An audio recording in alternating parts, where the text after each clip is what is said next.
Hello everyone, very good afternoon to all of you. तो आज एक नए महीने की शुरुआत करते हैं। आज के वीडियो में 1 जुलाई 2023 के करंट अफेयर डिस्कस करेंगे। 1 जुलाई को हर साल डॉक्टर्स दिवस के रूप में मनाया जाता है, ये चीज ध्यान रखिएगा। क्वेश्चन पूछा भी जा चुका है कि डॉक्टर्स डे कब मनाया जाता है, तो 1 July will be the right answer. और 4 जुलाई आने वाला है तो आपको पता होना चाहिए, 4 जुलाई को अमेरिका अपना इंडिपेंडेंस डे मनाता है। करंट अफेयर के पीडीएफ स्टैटिक जीके के साथ आप एग्जाम इंजन एप्लीकेशन से डाउनलोड करना ना भूलें। एग्जाम इंजन एप्लीकेशन में फ्री स्टडी मटेरियल का ऑप्शन है, वहीं से आपको डेली के पीडीएफ मिल जाते हैं। शुरू करते हैं आज का वीडियो, लेकिन पहले कल के क्वेश्चन के बारे में बात करेंगे।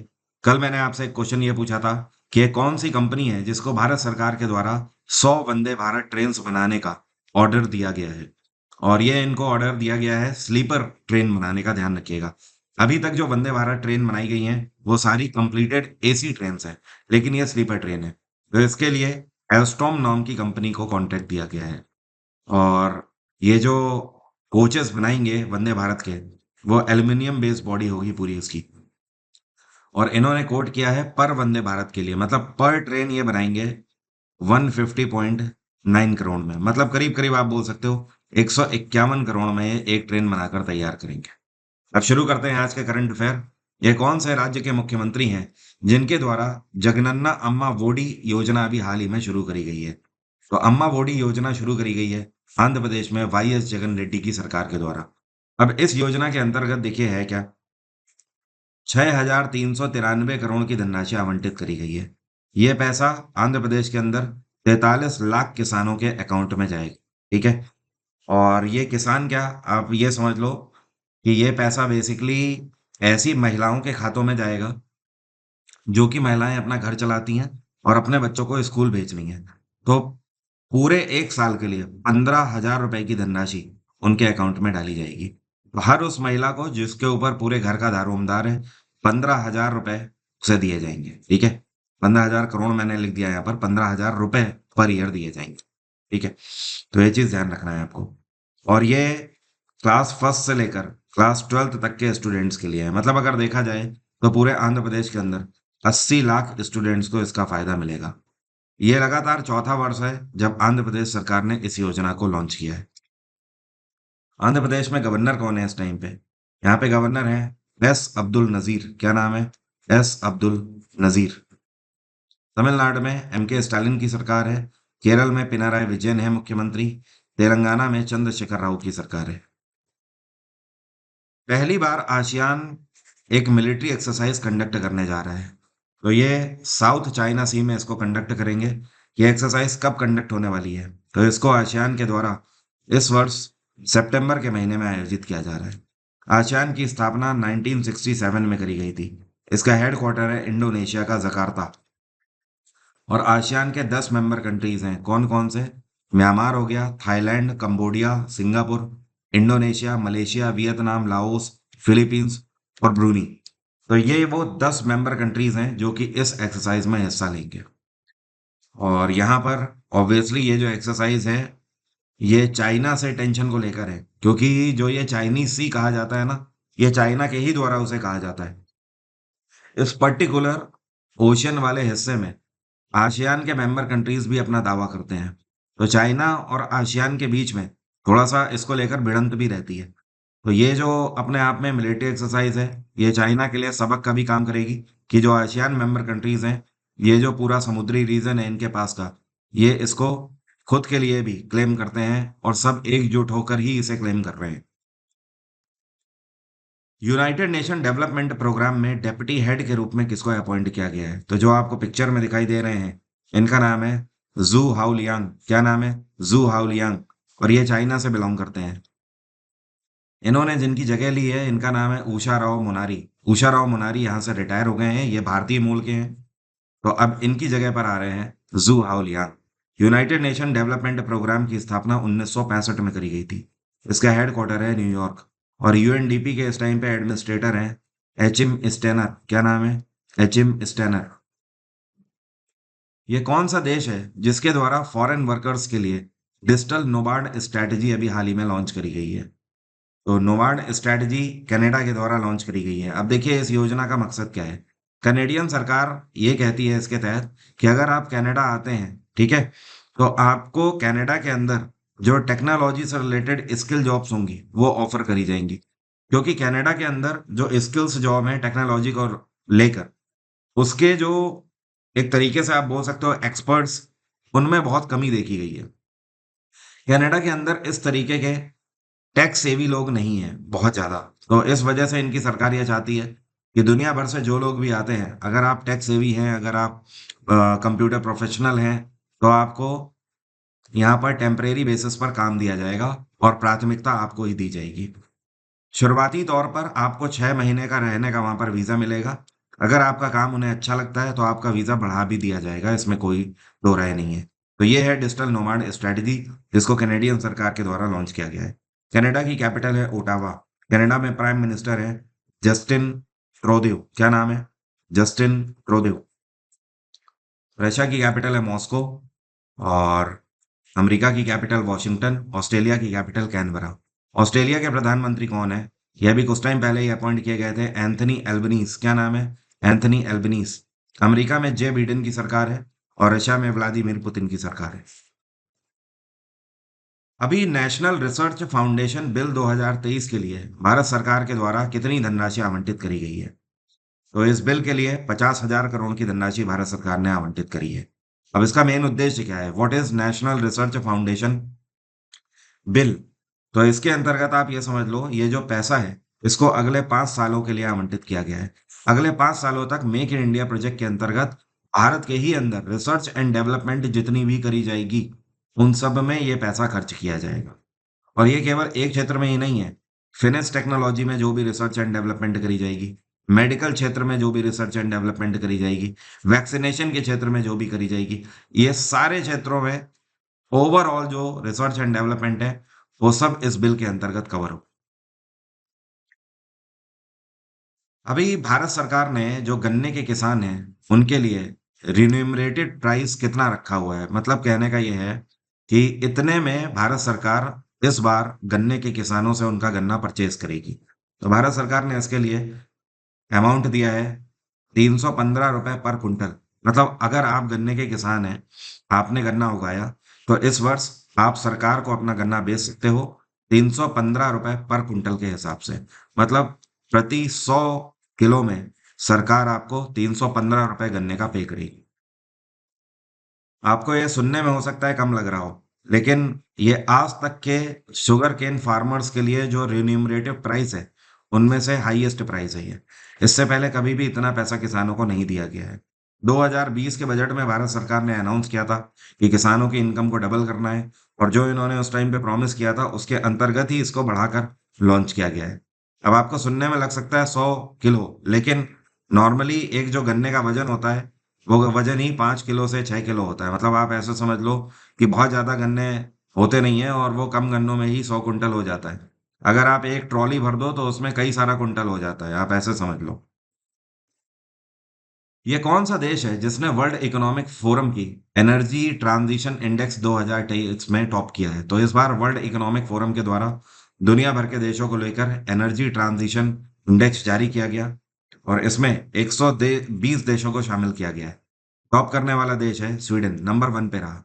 दूसरे नंबर पे डेनमार्क रहा, तीसरे नंबर पे नॉर्वे, और चौथे नंबर पे फिनलैंड। जैसे ये लिखे हुए हैं एज इट इज इनकी रैंकिंग है। अगर बात करी जाए भारत की कौन सी रैंक है, तो ये बहुत इंपॉर्टेंट है, ध्यान रखिएगा। भारत ने 67th रैंक यहाँ पर सिक्योर करी है। बाकी अगर मेजर कंट्रीज की बात करें, तो जर्मनी जर्मनी रहा 11वें नंबर पे, दुनिया की सबसे बड़ी अर्थव्यवस्थाओं में से एक है। इसके बाद ध्यान रखिएगा अमेरिका 12वें नंबर पे रहा है, और ब्रिटेन जो है ये 13वें नंबर पर रहा है। क्लियर है? तो ये चीज़ ध्यान रखिएगा। बाकी वर्ल्ड इकोनॉमिक फोरम की स्थापना कब करी गई है, अगर आपको पता है तो कमेंट बॉक्स में लिखकर बताइए जल्दी से। अभी कुछ टाइम पहले world most criminal countries ranking index जारी किया गया था। मतलब दुनिया में सबसे ज्यादा क्रिमिनल्स कौन से देश में निवास कर रहे हैं, तो उसमें वेनेजुएला नंबर 1 पर था। वेनेजुएला वो देश है जहां पर सबसे ज्यादा क्रिमिनल्स ओवरऑल डेटा के हिसाब से निवास कर रहे हैं। भारत का स्थान इसमें 77वां था, 77।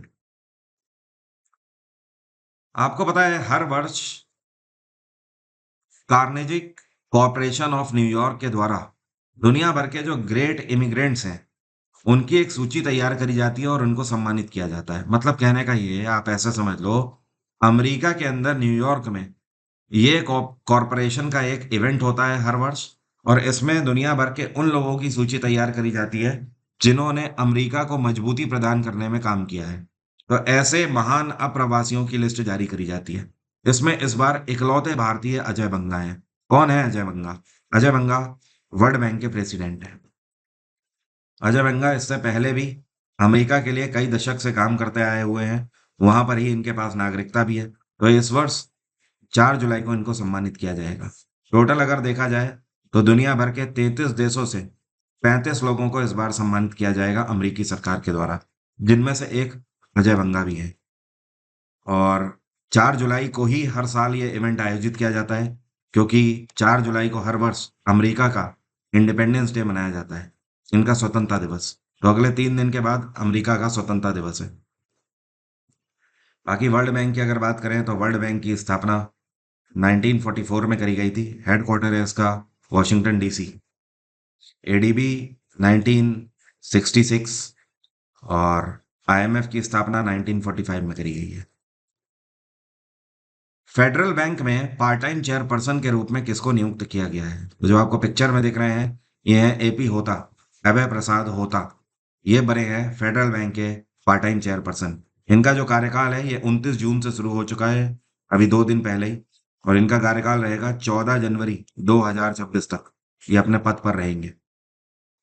फेडरल बैंक की स्थापना 1931 में करी गई थी। इसका हेडक्वार्टर है कोची और इसके सीईओ है इस टाइम पे श्याम श्रीनिवासन। कौन है? श्याम श्रीनिवासन।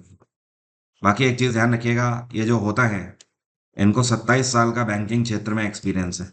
इससे पहले ये एनपीसीआई में मैनेजिंग डायरेक्टर भी रह चुके हैं, national payment corporation of India.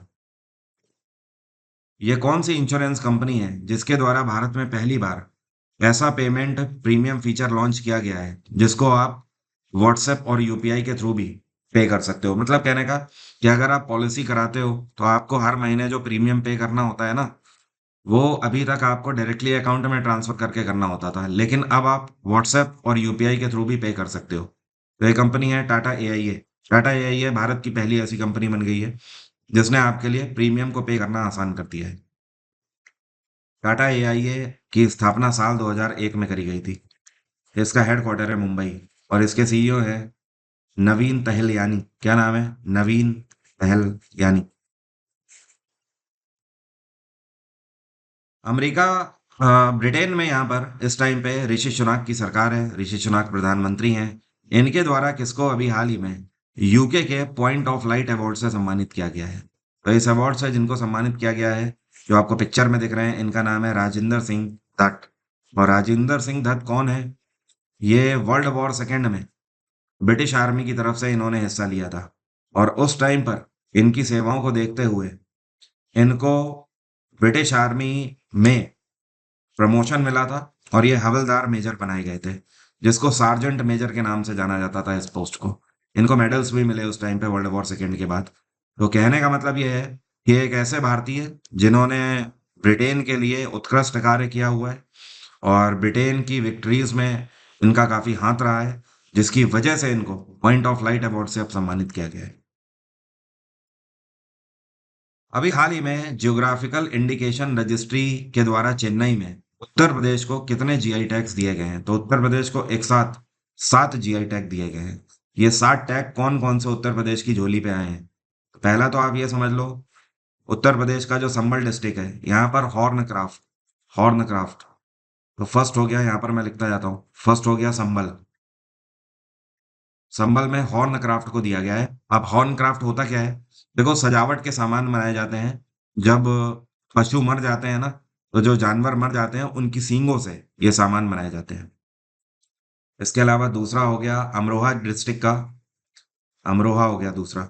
ये मुरादाबाद के पास पड़ता है और यहाँ की ढोलक बहुत फेमस है। ठीक है। तीसरा जो हो गया, ये हो गया कालपी। ये कानपुर के पास पड़ता है और कालपी में हाथ से कागज बनाया जाता है, तो इस कागज के लिए कालपी को जीआई टैग मिला है। चौथे नंबर पे हो गया महोबा। ये महोबा हमीरपुर चित्रकूट वाली बेल्ट में पड़ता है। ठीक है। और यहाँ पर हस्तशिल्प पत्थर जो होता है उसको जीआई टैग दिया गया है। 5वें नंबर पे है मैनपुरी। मैनपुरी ये इटावा के पास पड़ता है। यहाँ पर तरकशी जो होता है, तरकशी अपने आप में एक आर्ट है, जो कि आप ऐसा समझ लो लकड़ी होती है और लकड़ी के ऊपर तांबे के तार से आर्ट बनाई जाती है, तो इसको बोलते हैं तरकशी।